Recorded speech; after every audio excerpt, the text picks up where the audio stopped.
Karena semangat begini, gerakan bareng Jokowi ini saya kira penting untuk saya dan mungkin untuk kawan-kawan semua, karena Jokowi ini kerjanya bukan main. Kalau kita sering jalan-jalan ke luar daerah itu luar biasa. Bayangkan saja merevitalisasi airport saja kurang lebih 400 lebih. Dahulu kita belum lihat ada apa-apa.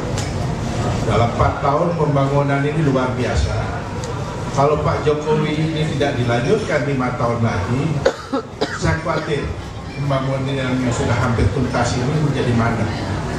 Itu yang saya rasa. Kedua, juga kalau sekarang ini kan kita masih ada orang-orang yang membicarakan Pancasila lagi, menguntit-untit Pancasila, padahal itu kan sudah selesai. Ya. Kita memang diberikan rahmat oleh Tuhan itu sebagai suatu takdir bahwa kita memang berbeda-beda, suku, agama, ras, dan lain-lainnya berbeda-beda. Justru kalau buat saya sebagai seniman, itu adalah rahmat yang luar biasa yang harus kita hargai. Perbedaan itu adalah kekayaan kalau buat saya.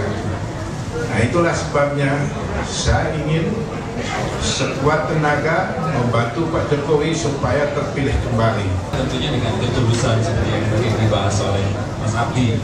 Tapi juga kan kita lihat dari awal Pak Jokowi menjabat sebagai kepala negara, beliau beda dengan sebelum-sebelumnya yang biasanya safari atau jas atau apa yang semua bagus-bagus aja gitu. Nah, tetapi tiba-tiba putih, waktu itu saya pribadi memang agak surprise gitu. Wow, putih. Kadang-kadang jas, kadang-kadang batik, tapi yang pada umumnya boleh dibilang 90% putih ya, lebih ya.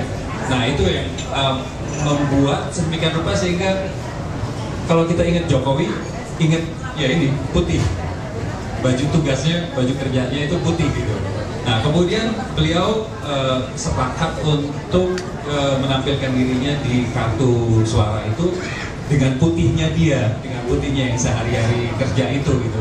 Ya, saya kira sudah amat logis, amat natural gitu ya, bahwa kalau sekarang beliau ingin tetap diasosiasikan dengan putih karena memang konsisten dari awal memang putih, dan kemudian ada keyakinan bahwa putih itu tulus. Dan kebetulan kita semua di sini, minimum saya kira banyak di antara kita, tapi saya takut mengaku-ngakui.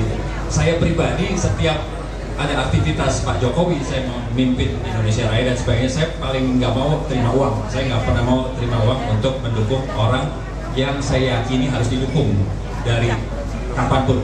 Saya tidak akan, ada yang bilang untuk jabatan, ada yang bilang untuk jadi komisaris. Saya bilang sampai kapanpun saya ingin mati sebagai seniman.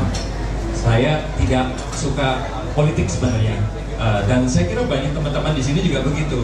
Nggak semua, tetapi saya dengar banyak yang memang mendukung dengan ketulusan, mendukung tanpa mikir nanti dibayar atau nanti dikasih jabatan dan sebagainya. Jadi kembali ke putih itu, putih sebagai ketulusan seperti yang Mas Abdi bilang, saya setuju sekali.